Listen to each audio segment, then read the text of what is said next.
ಪೋಗಟ್ರನ್ನ ಆಸ್ಪತ್ರೆಯಲ್ಲಿ ಭೇಟಿಯಾಗೋ ಕೆಲಸವನ್ನ ಪಿಟಿ ಉಷಾ ಅವರು ಮಾಡಿದ್ದಾರೆ. ಇಂಡಿಯನ್ ಒಲಿಂಪಿಕ್ಸ್ನ ಅಸೋಸಿಯೇಷನ್ ಅಧ್ಯಕ್ಷ ಆಗಿರುವಂತಹ ಪಿಟಿ ಉಷಾ ವಿನೇಶ್ ಪೋಗಟ್ರನ್ನ ಭೇಟಿಯಾಗಿ ಧೈರ್ಯವನ್ನ ತುಂಬೋ ಕೆಲಸ ಮಾಡಿದ್ದಾರೆ. ಪ್ಯಾರಿಸ್ನ ಆಸ್ಪತ್ರೆಯಲ್ಲಿ ಚಿಕಿತ್ಸೆಯನ್ನ ವಿನೇಶ್ ಪೋಗಟ್ ಅವರಿಗೆ ಈ ಡಿಹೈಡ್ರೇಷನ್ ವಿಚಾರವಾಗಿ ಕೊಡಲಾಗ್ತಾ ಇತ್ತು. ಡಿಹೈಡ್ರೇಷನ್ನಿಂದ ಆಸ್ಪತ್ರೆಗೆ ದಾಖಲಾಗಿದ್ರು. ಯಾಕಂದ್ರೆ ಒಂದೇ ದಿನದ ಅವಧಿಯಲ್ಲಿ ವಿತಿನ್ ಫ್ಯೂ ಅವರ್ಸ್ ಅಲ್ಲಿ 1.5 kg ತೂಕವನ್ನ ಇಳಿಸೋದು, ಕಂಪ್ಲೀಟ್ ದೇಹದಲ್ಲಿ ಬೆವರನ್ನ ಹರಿಸೋದಿದೆಯಲ್ಲ, ಇಡೀ ಬಾಡಿಯನ್ನ ಸುಸ್ತು ಮಾಡಿಬಿಡುತ್ತೆ. ಮತ್ತೆ ಡಿಹೈಡ್ರೇಷನ್ಗೆ ಇದು ಕಾರಣ ಆಗುತ್ತೆ.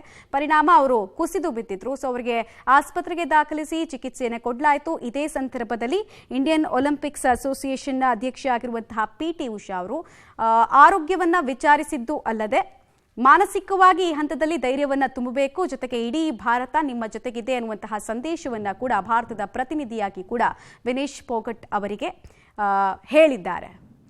ಇನ್ನು ವಿನೇಶ್ ಪೋಗಟ್ ತೂಕ ಹೆಚ್ಚಿದ್ದು ಹೇಗೆ ಅನ್ನೋದಕ್ಕೆ ಸಂಬಂಧಪಟ್ಟಂತೆ ಡೀಟೇಲ್ಸ್ ನೋಡ್ತಾ ಇದ್ದೀರಾ. ಮಂಗಳವಾರ ಬೆಳಗ್ಗೆ ತೂಕ ಪರೀಕ್ಷೆಯಲ್ಲಿ 50 kg ತೂಗ್ತಾ ಇದ್ರು ವಿನೇಶ್ ಅನ್ನೋದು ಗೊತ್ತಾಗ್ತಾ ಇದೆ. ಎಲಿಮೆಂಟರಿ ರೌಂಡ್ಸ್ ಅಲ್ಲಿ ನಾರ್ಮಲಿ ವೆಯ್ಟ್ ಚೆಕ್ ಮಾಡ್ತಾರೆ. ಸೆಮಿಫೈನಲ್ ಮುಗಿಯೋ ಹೊತ್ತಿಗೆ 2 kg ಹೆಚ್ಚಳ ಆಗತ್ತೆ ಅವರ ದೇಹದ ತೂಕದಲ್ಲಿ ಅನ್ನೋದು ಗೊತ್ತಾಗ್ತಾ ಇದೆ. ನಿನ್ನೆ 7ರಿಂದ 8 ಗಂಟೆಗಳ ಅವಧಿಯಲ್ಲಿ ಬ್ಯಾಕ್ ಟು ಬ್ಯಾಕ್ ಅವರಿಗೆ 3 ಪಂದ್ಯಾವಳಿಗಳಿರುತ್ತೆ. ಆ 3 ಪಂದ್ಯಾವಳಿಗಳಲ್ಲೂ ಕೂಡ ಆಕೆ ಭಾಗಿಯಾಗ್ತಾರೆ, ವಿಜಯಶೀಲ ಆಗ್ತಾರೆ.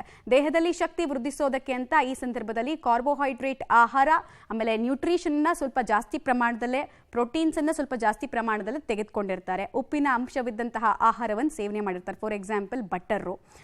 ಉಪ್ಪಿನ ಅಂಶವಿದ್ದಂತಹ ಆಹಾರ ಸೇವನೆ ಜೊತೆಗೆ ನ್ಯೂಟ್ರಿಷನ್ ಹಾಗೂ ಪ್ರೋಟೀನ್ಸ್ನಲ್ಲಿ ಒಂದು ಸ್ಲೈಟ್ ಇಗ್ನೋರೆನ್ಸ್ ಏನಾದರೂ ದೇಹ ತೂಕ ಹೆಚ್ಚಳಕ್ಕೆ ಕಾರಣ ಆಯ್ತಾ ಅನ್ನೋ ವಿಶ್ಲೇಷಣೆ ಕೇಳಿ ಬರ್ತಾ ಇದೆ. ಇನ್ಫ್ಯಾಕ್ಟ್ ಅವರ ನ್ಯೂಟ್ರಿಷನಿಸ್ಟೇ ಪಿಟಿ ಉಷಾ ಜೊತೆಗೆ ಮಾತಾಡ್ತಾ ಹೇಳ್ತಾ ಇದ್ರು ಅದನ್ನ. ಸೊ 2 kg ಹೆಚ್ಚುವರಿ ತೂಕವನ್ನ ಇಳಿಸ್ಕೊಳ್ಳೋಕೆ ರಾತ್ರಿ ಇಡೀ ಸೈಕ್ಲಿಂಗ್ ಅಂತೆ, ಜೊತೆಗೆ ವಿವಿಧ ರೀತಿಯ ದೇಹ ದಡ್ಡಿಸುವಂತಹ ಕೆಲಸವನ್ನ ಅವರು ಮಾಡಿದ್ರು. ಬಟ್ ಫೈನಲಿ ಅವರ ಎಲ್ಲ ಶ್ರಮ ಕಸರತ್ತನ್ನ ಕೇವಲ 100 ಗ್ರಾಮ್ ತೂಕ ನುಂಗಿ ಹಾಕ್ಬಿಟ್ಟಿದೆ. ರಕ್ತದಾನವನ್ನ ಕೂಡ ಮಾಡಿಸಿದ್ರಂತೆ. ಕೂದಲು ಕಟ್ ಮಾಡೋದ್ರ ಮೂಲಕ ಕೂಡ ವೆಯ್ಟ್ ಲಾಸ್ ಮಾಡೋದಕ್ಕೆ ಎಲ್ಲಾ ಪ್ರಯತ್ನ, ಅಂತಿಮ ಕ್ಷಣದ ತನಕ ವೆಯ್ಟ್ ಲಾಸ್ನ ಪ್ರಯತ್ನಗಳನ್ನ ಮಾಡಲಾಯಿತು ಇಡೀ ತಂಡ. ಮತ್ತೆ ತೂಕ ಇಳಿಕೆಯನ್ನ ಮಾಡಿದ್ರೆ ಪ್ರಯತ್ನ ಪಟ್ಟರೆ ದೇಹಕ್ಕೆ ಅಪಾಯ ಅನ್ನೋ ವಾರ್ನಿಂಗ್ ಅನ್ನ ಕೂಡ ವೈದ್ಯರು ಕೊಟ್ರಂತೆ.